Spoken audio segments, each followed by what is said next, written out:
Satyabama Institute of Science and Technology, Chennai and Sriperumbudur.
அண்மை செய்தியாக பார்த்து வருகிறோம். ஒடிசாவில் காங்கிரசார் போலீசாரிடையே அங்கு மோதல் ஏற்பட்டிருக்கிறது. பதற்றமான சூழலும் நிலவி வருகிறது. அது தொடர்பான அந்த காட்சிகளையும் பார்த்து வருகிறோம்.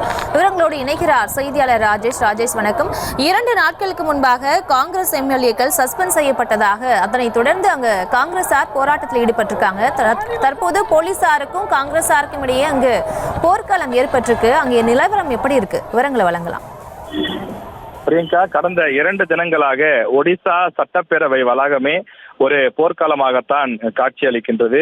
காரணம், கடந்த செவ்வாய்க்கிழமை அந்த அவை கூடிய போது பிஜு ஜனதாதளம் மற்றும் காங்கிரஸ் கட்சியை சார்ந்த எம்எல்ஏக்கள் தங்களுடைய பல்வேறு கோரிக்கைகளை வலியுறுத்தி அவர்கள் போராட்டத்தில் ஈடுபட்டார்கள்.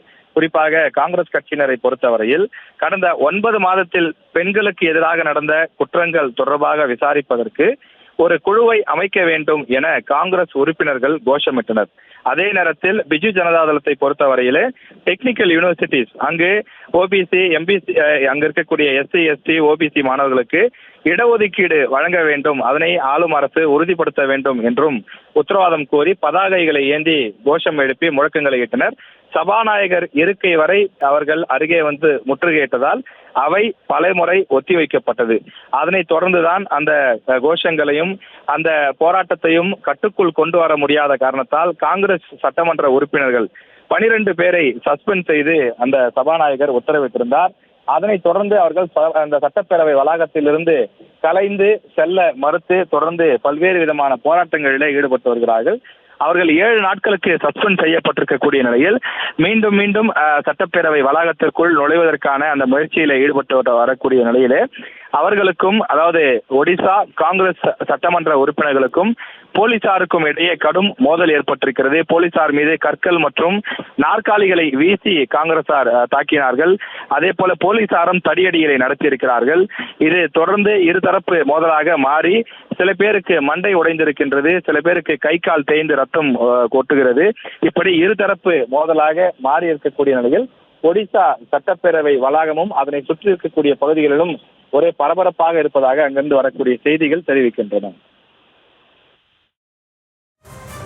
விவரங்களுக்கு நன்றி ராஜேஷ்.